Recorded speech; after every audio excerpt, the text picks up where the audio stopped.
Good morning, y'all. It's Thursday over here in New York of City. Why I called it New York of City, I don't know. I think things and I say them.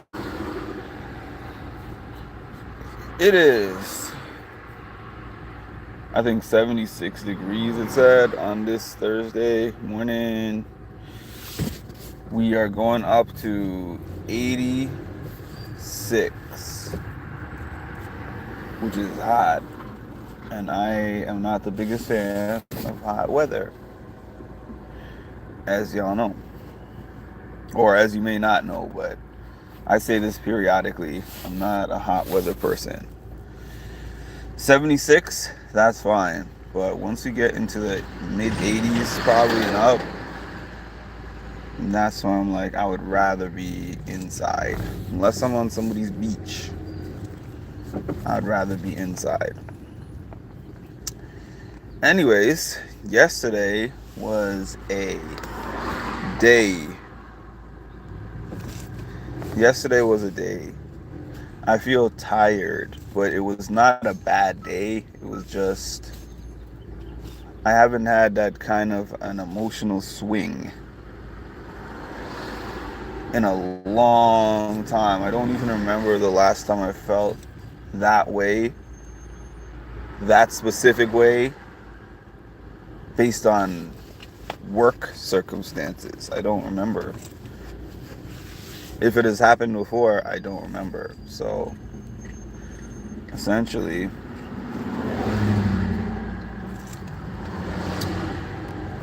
my members will know this, my channel members will know this, my channel subscribers will know this to some degree. I began this year in the worst way.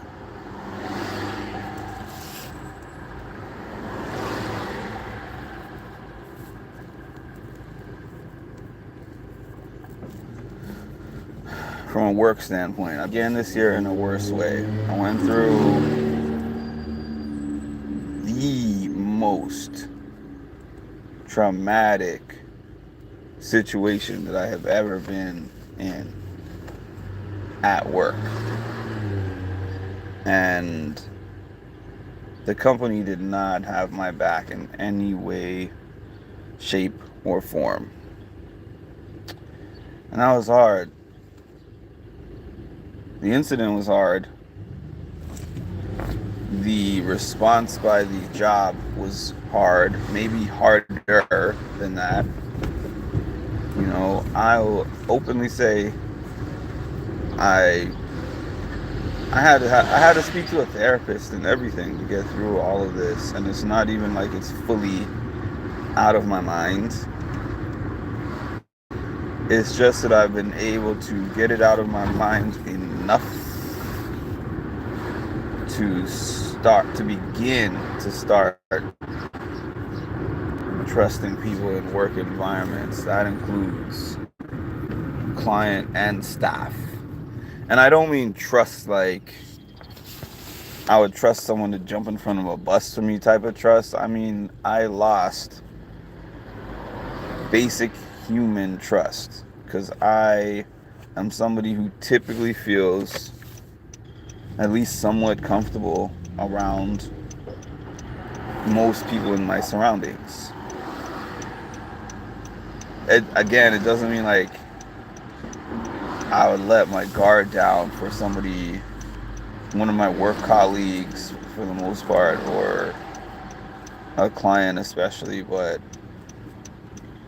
you know, I felt pretty comfortable in my general surroundings. And that was completely taken from me, completely taken away from me. And it was a hard time, and it felt like I was at rock bottom. It felt like people turned their back on me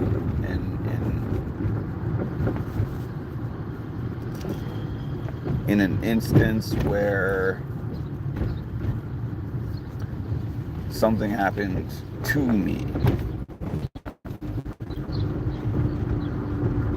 Not I caused it, it happened to me.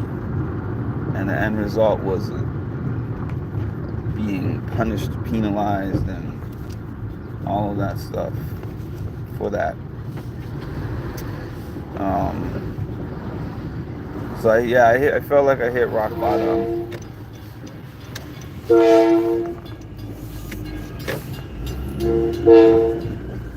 Then I said, I have to get another job, but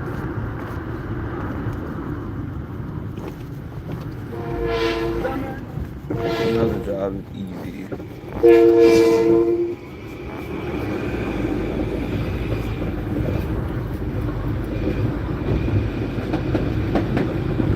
And I didn't want to look for another job. I wanted to just sit around and mope or gather, recover. But one thing that I learned from all these years of dealing with anxiety issues, dealing with depression, is that, while you might need a little bit of time to gather yourself when something difficult happens, a little bit of time, the more time you take to recover is the worst that it can possibly get, because in some cases, like, people have told me the tough love approach is not always the best, but in some cases there's no way out but through. Going through it is the only way out of it. Like, on the most basic level, this race that I did earlier this year, February, in Washington, D.C., my sister was there with me, and my friend Ayana was there with me. And I still remember, so if y'all know anything about these races that I do, well, you probably don't know anything about these races, just that I do them. And one of them is called High Rocks. It's the one that I have been doing since 2019 or so, before I had this channel, way before I had this channel. And it has 8 stations.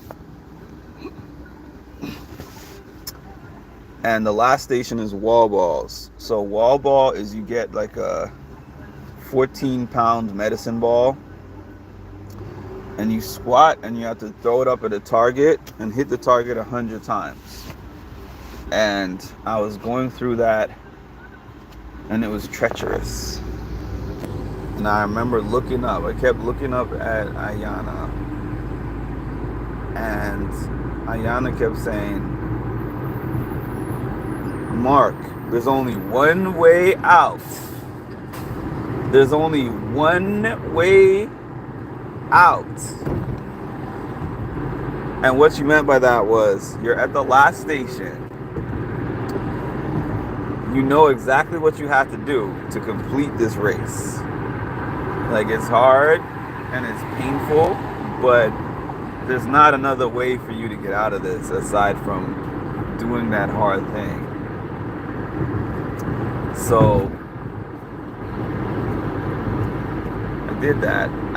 I finished that race. So it's the same thing. Like, I'm applying that to life.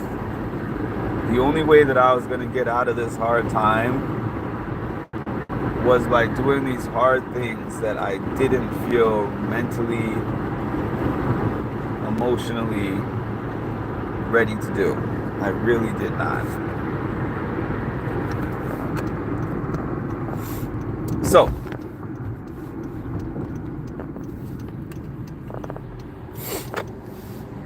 I did it anyways. Man, it's so crazy that when I went into the interview, before the interview, I said, great, I got the interview. And if anyone knows anything about my history in the past 6 years, I have done, there has never been an interview. Let's just say it's been about 6 to 7 years since I did a job interview and didn't get the job. No joke. It's been more than 7 years, 6 or 7 years at the very least. It could be longer than that, but I started keeping track about 6 or 7 years ago because I was like, I remember there was a time when I was back out to me. Now, maybe it's a lot of factors, honestly. Maybe it's one factor is when you start out applying for jobs, your resume is much less things on the resume. So there was a point in time when my resume was just, I went to school. So I guess that prevented me from being like a top candidate. Then I started going through different jobs, different companies, building my resume. And then also I did more interviews, got more comfortable with doing the interviews. Then in 2020 specifically, my sister prepped me that year for like 4 interviews. And to give you a background with her, she was at one time an employment specialist. She's a writer. She got a degree in communications and English and French and a master's in education. So she's like very good with those things. So when I say prepped, I mean fixed my resume, researched about the jobs that I was going for, gave me mock interviews that were spot on. One of the mock interviews she gave me, they must have asked me 85% of the things that she went through in this mock interview with me. And I was thoroughly prepared for that 85%. And the other 15%, like, honestly, I could go into an interview without prepping. And that's what I did at this job. I went into this interview, I was mentally prepping myself. I wasn't prepping myself in the normal way that I usually do. Research the company and this and that. I did 2 interviews with them. A phone interview and with HR and an in-person interview with the program director. And I didn't prep for either of them. I just, whatever they asked me, just gonna answer it off the top of my head. And I don't even know, like, I'm kind of a self-critic. What I mean by a self-critic is like, I'm kind of just honest about whether I do things amazing or good or average, below average, you know what I mean? That's what I mean by I'm a self-critic. That's what I mean by that. So I can't even really tell you whether I did good, great, or what, but I can tell you that the HR director and the program director said that they were blown away, both the resume and the interview.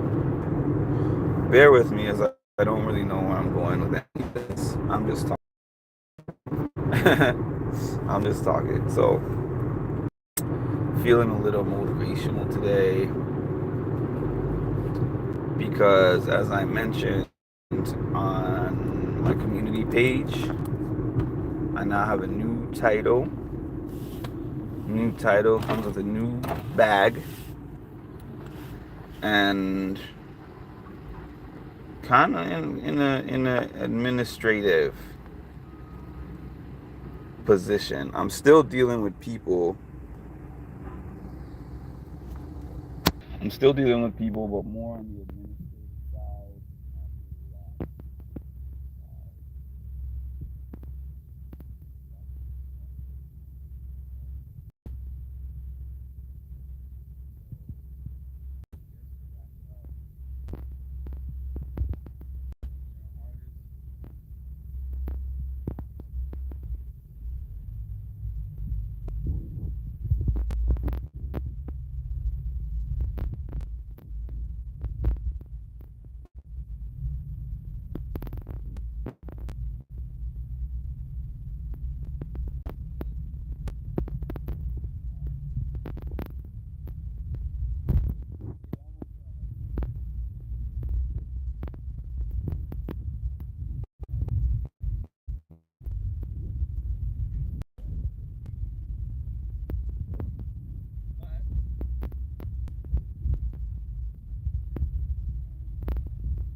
because when we massage each other,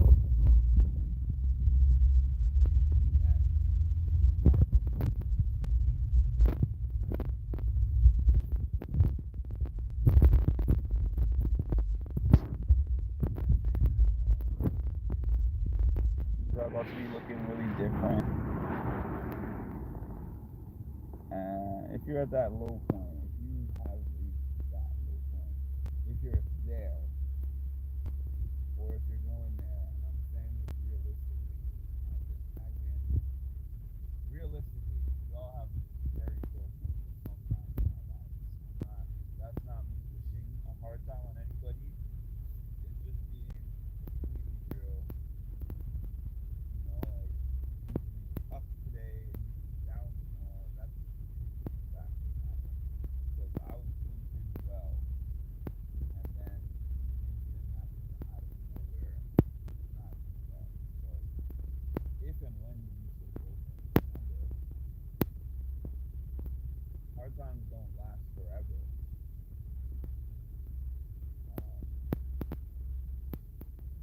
And sometimes unexpected things, unexpected good on the other side of those storms. I went into this new scenario of mine with the best possible attitude that I could have, even though it was humbling. Went in with a humble attitude, and I said to myself, I'm going to do the best I can, and I am going to try to make the most of my opportunities, and I've done that, and there was a reward on the other side of that. So hang in there. All right, y'all. Thank you for listening. If you've gotten this far, please make sure to like, comment, and subscribe, and hit the notification bell to get notified when I drop some more fantastic content. Bye.